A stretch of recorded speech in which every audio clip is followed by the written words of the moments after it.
Today we're going to be making some of the world's best wontons. We're going to need a pound of ground beef, 2 carrots, a full potato or about a couple small potatoes, vegetable oil for frying, 2 tablespoons of soy sauce, a packet of egg roll wrappers, and water as a sealant. Let's get started. After we peeled our carrots and potatoes, we're going to chop them with this chopper that I bought on Amazon. The link will be in the description. We found that sending the vegetables through twice made it more finely chopped.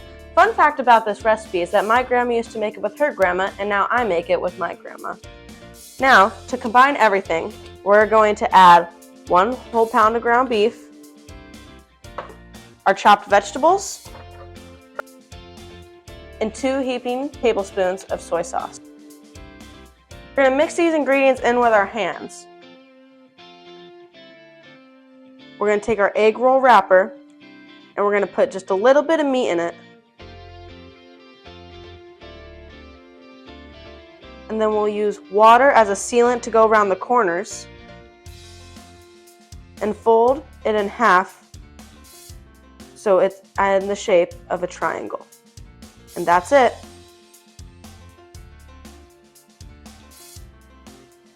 The thing we're going to do is heat oil over medium heat. Now we're going to stick these wontons carefully in our pan and fry them till golden brown.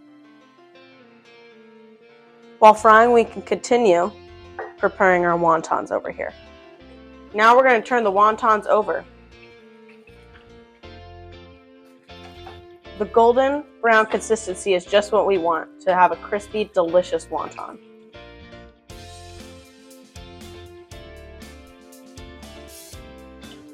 Now we're going to put the cooked wontons on a plate with paper towels to get off excess grease.